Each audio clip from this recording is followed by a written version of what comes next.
Di Jawa Timur saya kira hari ini masih belum optimal ya. Tidak ada upaya-upaya untuk manipulasi kendaraan yang tidak layak harus berhenti. Bagaimana konektivitas transportasi ini sampai menjangkau di titik-titik terdalam.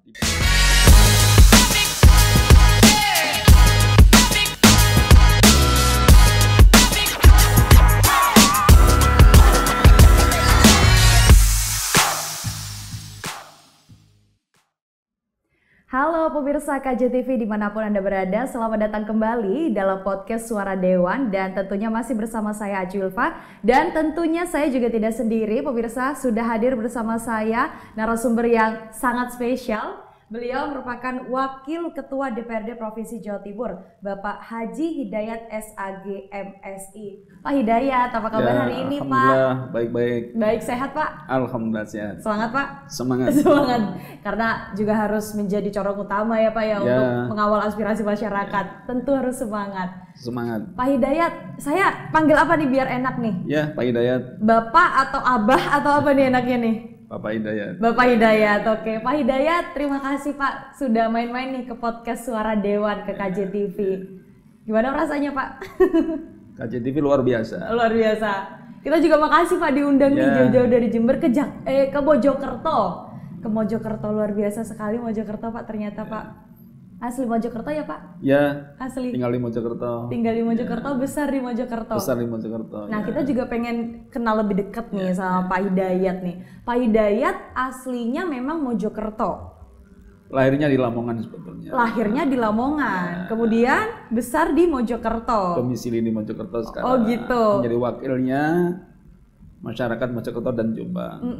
Ya. Terus lebih besar lagi ternyata di Jawa Timur. Di Jawa Timur. Di Jawa Timur. Ya. Nah, kalau Pak Hidayat kecil dulu emang pengen jadi seorang legislator atau gimana nih ceritanya sampai akhirnya bisa menjadi anggota dewan, apalagi Provinsi Jawa Timur begitu, Pak Hidayat?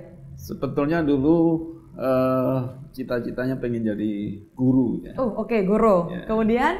Makanya ketika lulus MTS saya melanjutkan ke PGAN, Pendidikan Guru Agama di Bojonegoro. Di Bojonegoro. Ya, khusus ya memang ya Pak ya? Khusus untuk guru ya? Sekolah guru agama. Oke, guru agama. Ya, oke. Kemudian melanjutkan di Surabaya di Fakultas Tarbiyah, Fakultas Keguruan. Setelah itu kemudian S2 di UNER. Ya. Ngambil guru juga? Nah, oh beda. Ya, sosiologi. Ya. Oh sosiologi ya, oke. Nah saat itulah kemudian mulai terjun ke dunia politik. Ya. Dari guru tiba-tiba jadi seorang politikus, gimana ceritanya Pak? Ya karena saya menganggap bahwa politisi itu punya peran yang besar merubah kebijakan. Ya. Sehingga saya ketika menjadi guru, kemudian saya minat untuk belajar di politik, terutama ketika melanjutkan S2 di UNER. Bertemu dengan para politisi, akhirnya tertariklah saya masuk di dunia politik. Itu di tahun 2003 seingat saya. 2003? Ya. Waduh, saya tuh baru 2 tahun Pak. Nah, senyambang dengan itu saya tetap masih ngajar di Mojokerto, kemudian ikut aktivitas politik di Surabaya. Berarti aktivitas sebelum menjadi politikus menjadi seorang guru ya Pak ya? Ya. Berapa tahun artinya Pak? Dari 2003 ya? Saya di politik 2023 ya. 2003 di politik. Ya. Oke. Tapi jauh sebelumnya sudah ngajar, ngajar ya. Di Mojokerto ya. Kebetulan waktu itu ada di 2 kampus ya, di STIT Raden Wijaya, Sekolah Tinggi Ilmu Tarbiyah Raden Wijaya, kemudian di STI Al Anwar, Sekolah Tinggi Ilmu Ekonomi Al Anwar di Mojokerto. Iya. Apa Pak perbedaan dari awalnya guru terus menjadi seorang politikus? Apa yang paling menantang saat itu?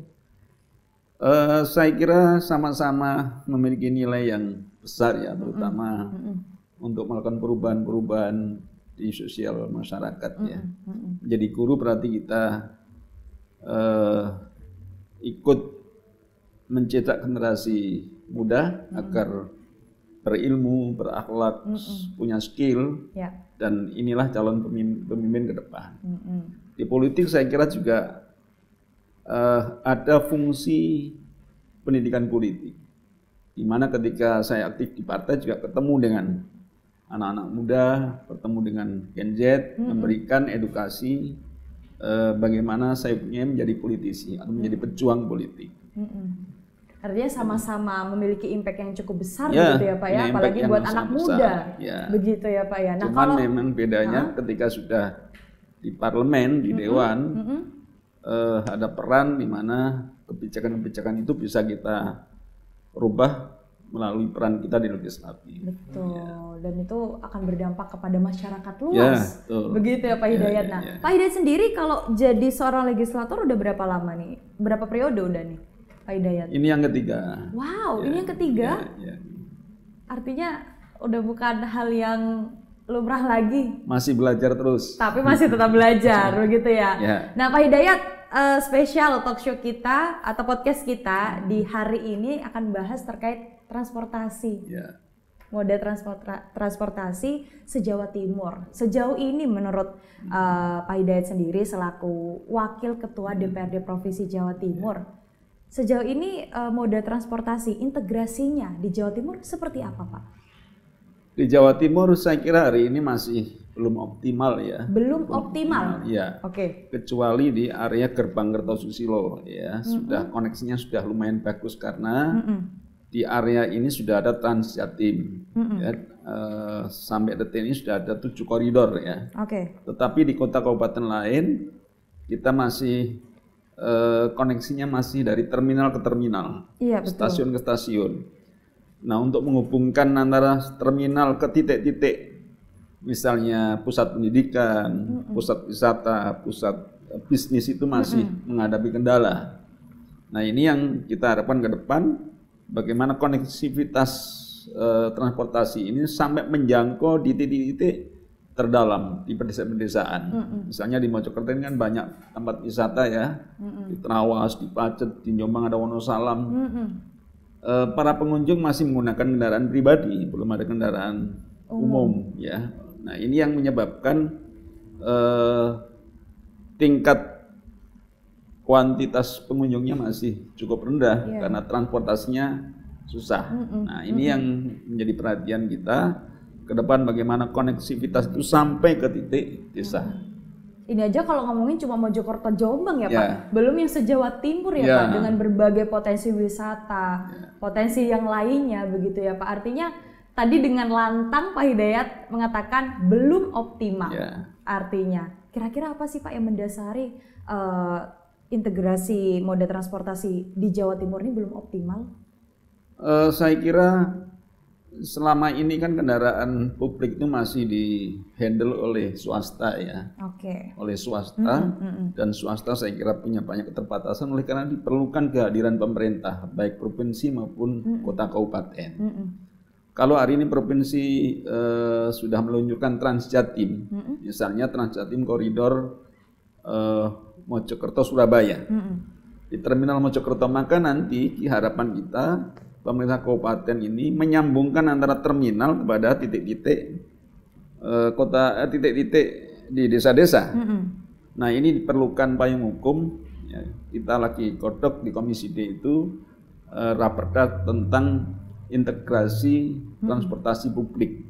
Bagaimana nanti kita atur kewajiban provinsi di sektor mana, di area mana, kemudian kota kabupaten harus berbuat apa, sehingga dengan kolaborasi ini titik-titik yang sekarang masih belum terjangkau oleh transportasi publik bisa terjangkau dengan baik. Artinya dari anggota Dewan pun sedang mengupayakan ya Pak ya, sedang mengupayakan dan mendorong pemerintah tentunya, karena ini tadi sempat disinggung oleh Pak Hidayat, ternyata masih banyak yang mengelola transportasi publik ini dari swasta, dan ini perlu dukungan dari pemerintah. Dan di sini Dewan hadir untuk mendorong dan memberikan regulasi. Semoga tercapai ya Pak ya. Amin. Karena kita tahu bahwasanya Jawa Timur ini potensinya cukup banyak sekali, segi ekonomi, pendidikan, wisata, semuanya rasanya ada di Jawa Timur, dan perlu ya Pak ya adanya integrasi moda transportasi publik begitu. Misalnya di Jombang saja ya, ada pondok-pondok pesantren besar di Jombang. Jombang. Betul. Ada 4 ya, saya kira yang paling besar dan level nasional. ada Pondok Pesantren Peterongan, kemudian ada Tebu Ireng, ada Den Anyar, ada Tambak Beras, dan pondok-pondok lain yang luar biasa. Jombang boleh dikata kota santri lah. Ini santrinya dari berbagai penjuru, tidak hanya di Jawa Timur tapi luar provinsi. Se-Indonesia artinya ya Pak ya? Ini memerlukan transportasi yang banyak dan terjangkau oleh para wali santri. Minimal wali santri berkunjung sebulan sekali atau 2 bulan sekali. Nah, kalau misalnya rumahnya Jember, Lumajang, mau ke sini menggunakan transportasi pribadi, kosnya cukup tinggi, risikonya cukup besar. Maka kalau ada transportasi publik yang bisa menjangkau ke pondok-pondok itu akan jauh lebih meringankan masyarakat. Pak, kira-kira keterkaitan atau integrasi ya Pak ya. Tadi kan disebutkan bahwasanya Jombang saja, ini yang Jombang ya, kita bicara di Jombang se-Jawa Timur, ini ada 4 pondok pesantren yang besar, dan ini pasti wali santri datang ke pondok pesantren tersebut dan membutuhkan yang namanya transportasi, begitu ya. Apakah mungkin Pak regulasi yang sedang digodok tadi ya Pak ya oleh DPR akan terwujud Pak? Sangat mungkin, dan saya optimis karena Jawa Timur kita mampu, ya, Pemprov Jawa Timur saya kira mampu, dan harapan publik juga cukup tinggi, ya, sehingga saya kira ini bagian dari kita hadir di tengah-tengah masyarakat, di mana aspirasi masyarakat ingin transportasi publik itu yang pertama adalah aman. Oke, aman. Ya, aman. Selama ini transportasi publik jauh dari kategori aman, ya, banyak kejahatan-kejahatan di kendaraan umum dan sebagainya. Dan mungkin itu menjadi pilihan masyarakat, kenapa memilih transportasi pribadi begitu Pak. Kemudian nyaman, ya. Aman, nyaman. Nyaman di dalam. Sekarang masyarakat sudah menuntut full AC misalnya, kursinya harus kursi-kursi yang bagus. Betul. Sehingga dia naik mobil dari start ke finish tidak capek badannya. Sekalipun perjalanan jauh mungkin ya Pak ya. Yang ketiga adalah terjangkau, ya, harganya terjangkau oleh masyarakat, murah. Transjatim itu tiket untuk umum Rp5.000. Ya. 5.000. Ya. Untuk santri dan pelajar Rp2.500. Nah, ini minatnya luar biasa. Di koridor 1 sampai 7 itu tingkat okupansinya per hari 22.000 penumpang. Setiap hari? Ya. 7 koridor ini ya. Ini 7 koridor ya Pak ya? Ya, kemudian di beberapa koridor malah presentasinya lebih dari 100% ada yang berdiri, ya. Nah, ini yang saya kira karena murahnya tadi itu, ya. Kemudian yang keempat adalah aman, nyaman, terjangkau dan schedule-nya tepat waktu. Ya. Jadi ketepatan waktu ini penting. Ya, misalnya tadi yang saya katakan ada wali santri berkunjung ke Jombang misalnya, butuh waktu 3 jam. Nah, 3 jam ini terjangkau. Pekerja di Mojokerto menuju Surabaya harus terukur betul, ya. Kalau 1 jam ya 1 jam. Ya, sekarang ini kan transportasi publik kita yang terjadi adalah tidak tepat waktu, sehingga kecenderungan orang menggunakan kendaraan pribadi. Dan yang paling banyak adalah kendaraan bermotor. Kalau kita bicara kendaraan bermotor, risiko kecelakaannya cukup tinggi. Jadi kecelakaan di Jawa Timur ini hampir 84% itu dari pengguna kendaraan bermotor. Karena ya berhadapan langsung dengan fisik kendaraan yang lain, ya otomatis risikonya adalah kalau tidak luka ya meninggal. Jadi ketika pengendara bermotor beralih ke transportasi publik akan jauh mengurangi tingkat kecelakaan di lapangan. Artinya tadi disebutkan beberapa standar minimal pelayanan mungkin ya Pak, transportasi publik ya. Tadi pertama paling utama aman dulu, kemudian nyaman, harganya terjangkau, schedule-nya tepat. Ini dari DPR sudah menggodok hal ini begitu ya Pak ya? Saya kira ini harus menjadi standar layanan transportasi di masyarakat ya, baik swasta maupun milik pemerintah, agar budaya-budaya tertib lalu lintas dan budaya penikmat kendaraan publik itu bisa terus terjaga sehingga ya ini ketertiban di jalan menjadi jauh lebih baik. Dan mungkin mengurai kemacetan. Oh ya. Begitu ya Pak ya. Di daerah Gerbang Kertosojoyo kan, misalnya Sidoarjo misalnya ya, ketika dari Mojokerto ke Surabaya, kita melewati Sidoarjo ada Sepanjang, ada daerah Krian, itu kan pusat-pusat kemacetan. Jadi kalau orang pekerja Mojokerto ke Surabaya harus menghitung betul waktunya. Kalau telat nanti perusahaannya akan memberi sanksi ya. Nah, sekarang ini berspekulasi para pekerja karena ada ketidakpastian soal waktu, sehingga dengan kehadiran Transjatim Koridor 2 ya Mojokerto Surabaya ini, alhamdulillah peminatnya cukup besar, terutama di jam-jam kerja, dan hasil kita survei mereka puas, terutama soal ketepatan waktu. Berarti antusiasme masyarakat cukup tinggi ya Pak cukup terhadap tinggi, transportasi publik ini ya. Artinya Transjatim kira-kira akan ekspansi ke daerah lain nggak Pak? Kita dorong ke sana ya. Hari ini lagi ada diskusi soal transportasi Transjatim di Kediri. Ya, kemudian di Malang ya. Dan nanti kalau betul-betul dibutuhkan di daerah-daerah lain, kita akan dorong supaya tadi kehadiran pemerintah di bidang transportasi ini nyata bisa dinikmati oleh masyarakat Jawa Timur. Nah, ini kan artinya memang transportasi publik ini masyarakat sangat minat begitu ya. Tadi buktinya setiap hari 2.000 sekian ya Pak ya? 22.000 penumpang okupansinya begitu ya Pak ya. Nah, kemudian tadi juga disinggung terkait standar minimal pelayanan. Tadi ada 4 hal yang disebutkan: aman, nyaman, terjangkau, dan schedule yang tepat. Nah, apa yang strategi dilakukan pemerintah dengan DPRD provinsi mungkin ya untuk mendukung dari transportasi yang terintegrasi di Jawa Timur ini sendiri? Ya, tadi yang pertama kita dorong Transjatim dikembangkan di kota kabupaten yang lain. Ya. Strateginya itu dulu pertama. Yang kedua kita dorong transportasi publik yang dikelola oleh swasta juga harus memenuhi standar-standar yang diharapkan, terutama secara administrasi dan teknis. Ya. Ujikir harus betul-betul rutin dan dilaksanakan dengan baik sehingga tidak ada upaya-upaya untuk manipulasi kendaraan yang tidak layak harus berhenti. Ya. Kemudian terhadap drivernya, terhadap krunya juga harus ada tes cek rutin, terutama yang banyak terjadi ketika di area besar itu kecelakaan terjadi, ternyata kita cek supirnya ternyata dia pengguna narkoba misalnya, ya, kemudian dia minum minuman keras misalnya, atau driver ini bekerjanya 25 jam.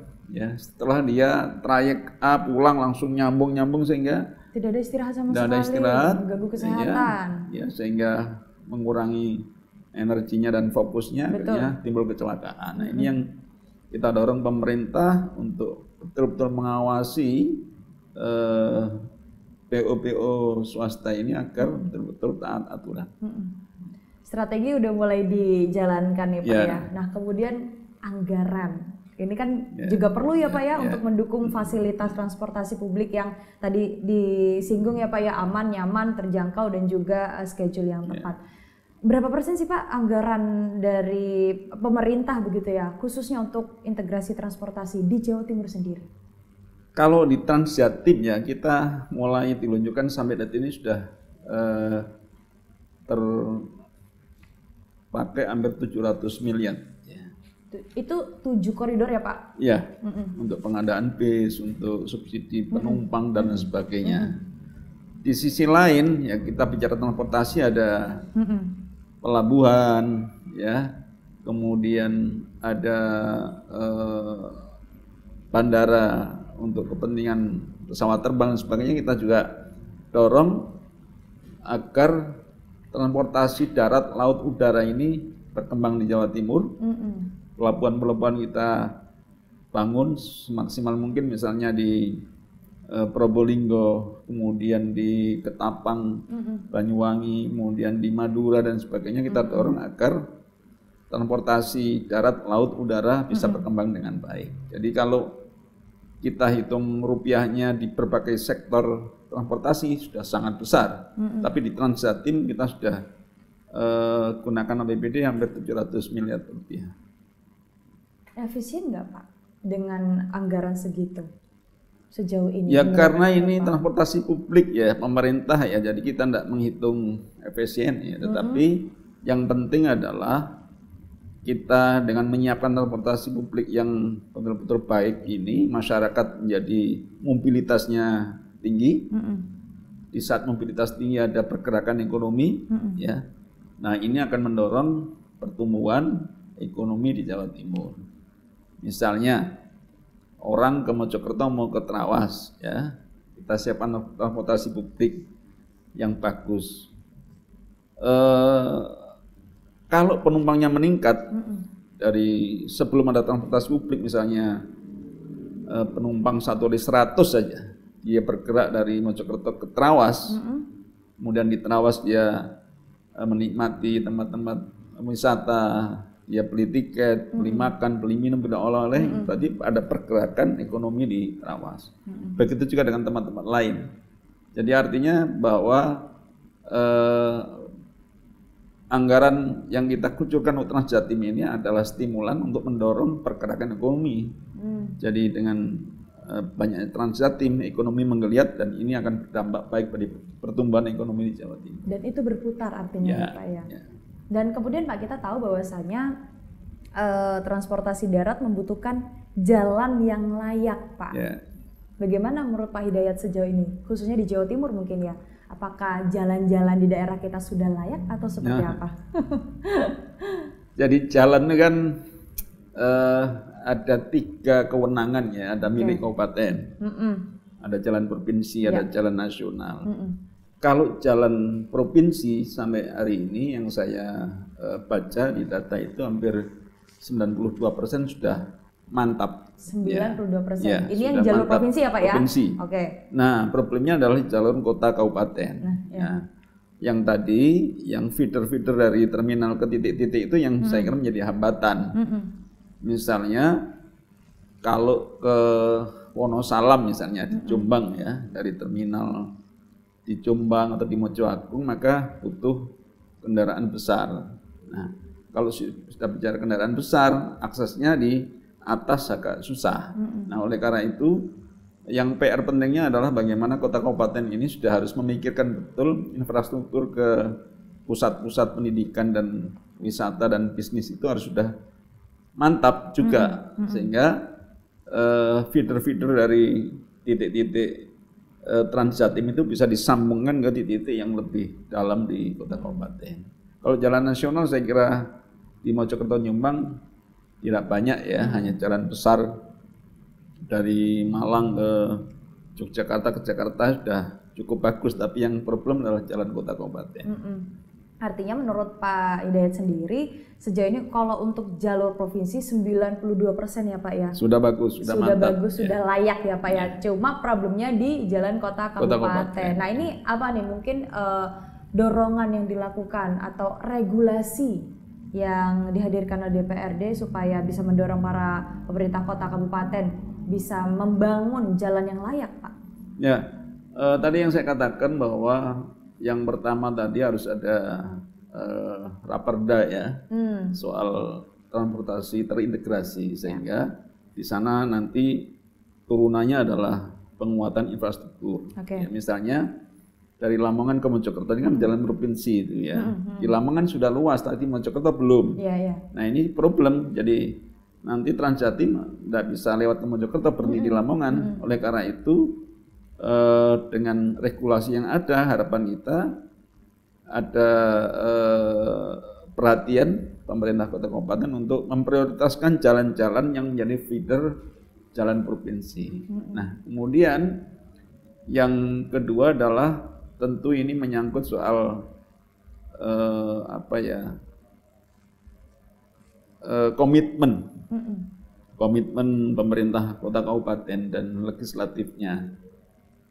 kalau wali kota, bupati, dan legislatif di daerah itu punya komitmen yang tinggi untuk menyelesaikan infrastruktur kota kabupaten, saya kira bisa. Tinggal menjadi prioritas apa tidak. Saya kira APBD di Jombang dan Mojokerto cukup besar dan kita dorong dengan melalui fraksi Gerindra di kota kabupaten untuk memprioritaskan infrastruktur jalan yang menuju ke titik-titik penting untuk pergerakan ekonomi di kota kabupaten. Terus Pak, kalau kita ngomongin soal barusan kan udah diobrolin ya dari transportasinya, integrasinya, kemudian juga struktur jalannya. Dari masyarakatnya sejauh ini, bagaimana mungkin Pak Hidayat melihat orang-orang ini di Jawa Timur ini udah patuh nggak sih Pak, menurut Pak Hidayat soal lalu lintas mungkin ya? Ya, saya kira menjadi PR kita semua ya. Semua ya Pak ya. Transportasi publik itu amat tergantung kepada masyarakat luas. Apakah ada komitmen untuk beralih dari kendaraan pribadi ke transportasi publik? Ada komitmen itu. Kemudian ketika menggunakan transportasi publik, apakah ada komitmen juga untuk menggunakan transportasi publik dengan bagus, tidak merusak, misalnya tidak merokok di bis AC, kemudian menjaga kebersihan, menjaga ketertiban dan sebagainya. Jadi menyangkut budaya transportasi, saya kira ini bertahap akan kita edukasi masyarakat sehingga ya tadi kalau masyarakatnya bisa berbudaya transportasi, bisa tertib, bisa ada komitmen bersama, saya kira akan ada budaya transportasi yang baik di Jawa Timur. Artinya nggak cuma pemerintah dan anggota dewan saja ya Pak ya, tapi ini juga perlu peran dari masyarakat, begitu ya Pak Hidayat ya. Kemudian Pak Hidayat, kalau kita sudah ngobrol nih soal transportasi di darat, kemudian kalau di laut gimana menurut Pak Hidayat? Ya, di laut ini kan di beberapa titik ya, terutama di Madura dan di daerah timur ya, yang saya kira kita banyak mendengar kapal tenggelam, karena muatan yang berlebihan, kemudian usia kapal yang sudah kadaluarsa, kemudian tidak ada cek rutin terhadap perbaikan kapal. Kemudian tidak memperhatikan aspek cuaca dan sebagainya. Jadi juga menjadi PR penting bagi di Jawa Timur untuk mengevaluasi transportasi laut yang hari ini kita masih banyak mendengar kecelakaan-kecelakaan di lautan. Yang terakhir kan di Bali ya, Selat Bali, yang itu sebetulnya sudah terjadi beberapa tahun yang lalu tapi terulang lagi. Ternyata ketika dicek kapal-kapal yang melayani di Bali itu ternyata banyak yang tidak memenuhi standar. Ini kan jadi PR penting kita. Itu kalau transportasi laut. Transportasi udara, bagaimana Pak Hidayat melihatnya? Ya, kalau transportasi udara ini sebetulnya kewenangannya pusat ya, melalui BUMN, ya melalui Badan Usaha Negara. Tapi kita juga punya andil, terutama menyiapkan akses ke bandara. Ya, kemudian menyiapkan fasilitas VIP di sana ya, untuk kepentingan ruang tunggu dan sebagainya. Jadi tetap ada kolaborasi sehingga mobilitas orang lintas provinsi melalui penerbangan menjadi bagus. Cuman di luar Bandara Juanda masih menjadi PR ya. Di Jember saya mendengar masih berhenti. Di Kediri, di Indo juga belum operasi. Kemudian di Malang juga masih jam terbangnya masih sangat terbatas, sehingga ya ini butuh komunikasi lebih intensif lagi dengan pemerintah pusat sehingga beberapa bandara besar di Jawa Timur bisa operasi lagi. Artinya masih ada PR yang harus dibenahi begitu ya Pak, kalau kita obrolin soal transportasi udara. Nah, kita tahu bahwasanya nggak cuma orang nih yang menggunakan transportasi, tapi orang-orang itu juga menggunakan layanan transportasi barang. Sejauh ini bagaimana Pak Hidayat melihatnya? Ya, jadi mobilitas barang juga sangat tinggi ya. Sekarang dengan era digital seperti ini, Betul. orang beli barang sudah melalui online dan sebagainya. Nah, ini dibutuhkan transportasi barang yang luar biasa. Selama ini PT KAI sudah buka pelayanan dan beberapa usaha swasta saya kira sudah luar biasa banyak. Tapi Transjatim ini juga sekarang melayani pengiriman barang juga dengan harga yang sangat murah. Di 7 koridor itu Pak? Iya. Jadi misalnya mau ngirim barang dari Surabaya ke Mojokerto bisa Transjatim. Melalui Transjatim ya? Sudah bisa. Dan harganya saya kira kemarin di launching ya Rp3.500 kalau salah itu ya. Sampai finish ya Pak ya? Sampai finish. Dari start sampai finish ya? Rp3.000 saja. Ini menjadi terobosan baru. Transjatim tidak hanya ngangkut penumpang orang tapi juga melayani transportasi untuk barang. Pak Hidayat, ini luar biasa sekali obrolan kita hari ini. Tapi mungkin terakhir sebelum kita akhiri Pak Hidayat, apa sih Pak pesan dan harapan dari Pak Hidayat selaku Wakil Ketua DPRD Provinsi Jawa Timur kepada masyarakat supaya mendukung integrasi transportasi supaya Jawa Timur ini benar-benar terkoneksi dengan baik? Silakan Pak. Ya, harapan saya masyarakat hari ini sudah harus memulai berpindah dari transportasi pribadi ke transportasi publik, karena transportasi publik hari ini sudah jauh lebih bagus. Yang tadi saya katakan sudah aman, nyaman, kemudian terjangkau dan sudah tepat waktu, terutama Transjatim. Karena dengan berpindah ke transportasi publik ini akan ada efisiensi secara pribadi, kemudian mengurangi angka kecelakaan dan kemacetan yang sekarang lagi menghantui kita di jalan, terutama tadi yang saya katakan di gerbang Kertosono, akses ke Surabaya, dari Gresik ke Surabaya, Mojokerto ke Surabaya, setelah ke Surabaya itu kalau kita dengar media-media radio-radio yang fokus di lalu lintas, kemacetan menjadi momok kita semua. Oleh karena itu ayo pindah ke transportasi publik dan kita mulai dengan berbudaya transportasi yang baik, sehingga mobilitas orang menjadi jauh lebih mobile dan punya efek yang bagus terhadap ekonomi di Jawa Timur. Luar biasa sekali Pak Hidayat, artinya memang untuk menciptakan transportasi di Jawa Timur yang terkoneksi dengan baik harus balik lagi ke diri sendiri.